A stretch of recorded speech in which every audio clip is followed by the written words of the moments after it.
Assalamualaikum warahmatullahi wabarakatuh. Salam dan bahagia. Apa kabar ibu bapak guru hebat? Perkenalkan saya Wahidin, peserta pendidikan calon guru penggerak angkatan 10 dari SMA Negeri 6 Talang Ubi, Kabupaten Penukal Abab Lematang Ilir, Provinsi Sumatera Selatan.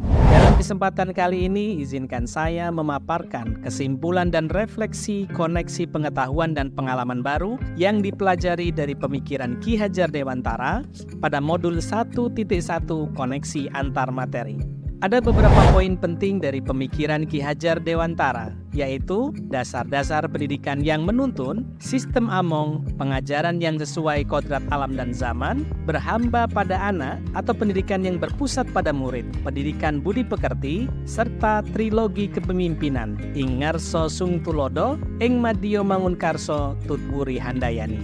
Jika disatukan dalam sebuah paragraf, bahwa tujuan pendidikan yaitu menuntun segala kodrat yang ada pada anak.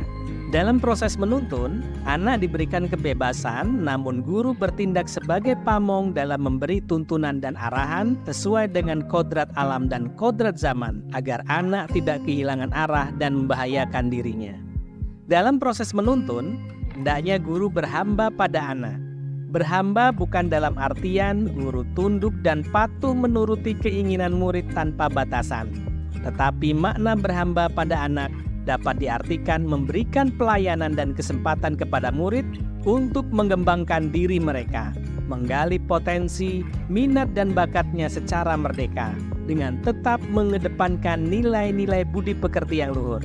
Inilah konsep student center atau pendidikan yang berpusat pada murid.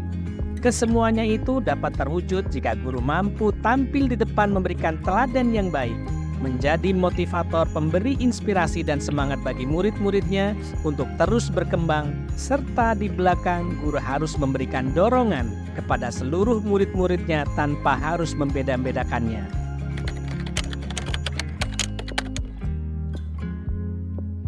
Hal yang saya lakukan sebelum mempelajari pemikiran Ki Hajar Dewantara, saya menganggap guru sebagai satu-satunya sumber ilmu, sehingga pembelajaran hanya berlangsung satu arah atau teacher center. Proses penyampaian materi pembelajaran yang terjadi bersifat doktrin pada murid.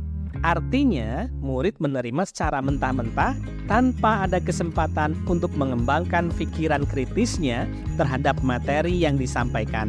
Dari sisi penilaian, saya hanya melihat nilai kognitif atau pengetahuan yang dicapai oleh murid tanpa melihat potensi lain yang dimiliki oleh murid. Murid dikatakan berhasil jika hasil nilai ulangan memiliki nilai di atas ketuntasan yang ditentukan. Singkatnya, lebih mengutamakan hasil daripada proses. Selain itu, saya sering mengabaikan perbedaan murid. Saya menganggap semua murid itu memiliki kemampuan yang sama. Murid ibarat kertas kosong yang saya bebas untuk menuliskan apa saja sesuai dengan kemauan saya.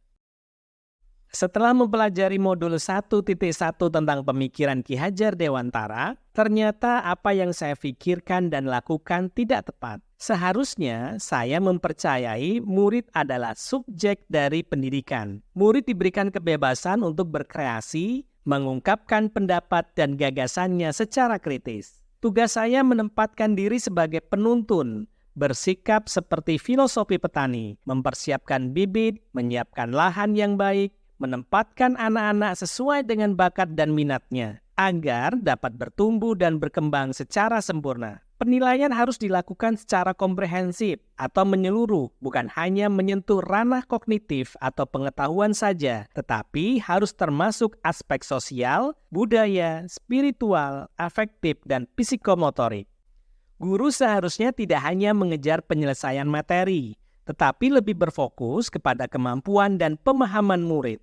Saya juga harus mempelajari karakteristik murid, karena setiap anak memiliki keunikan dan kelebihan masing-masing. Guru harus lebih kreatif menemukan cara-cara belajar yang menarik dan menyenangkan, agar pembelajaran tidak terkesan monoton dan membosankan. Selain itu, saya harus menjalin komunikasi yang efektif, baik dengan kepala sekolah, rekan sejawat, siswa, dan orang tua wali siswa, agar terjadi kesepahaman dan kesepakatan maksud dan tujuan pendidikan.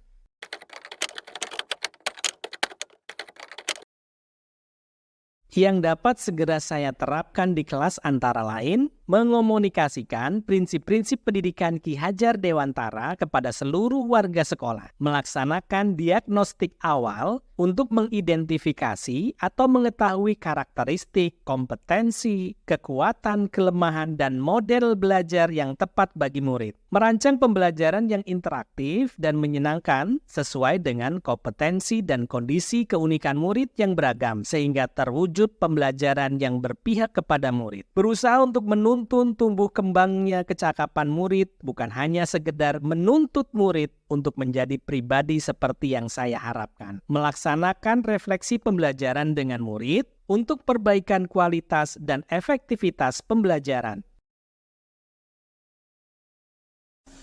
Saya Linda Meriani, saya rekan kerja dari Bapak Wahidin ST, merupakan CGP Angkatan 10 dari SMA Negeri 6 Tangti. Saya melihat sejauh ini setelah mengikuti CGP Angkatan 10, Bapak Wahidin banyak sekali perubahan. Saya berharap dengan kemajuan ini Bapak Wahidin dapat membantu kami dan juga dapat bermanfaat bagi sekolah kami dan rekan-rekan lainnya agar lebih memajukan sekolah terutama di bidang pendidikan. Selamat untuk rekan kerja yang lainnya termasuk dalam CGP Angkatan 10.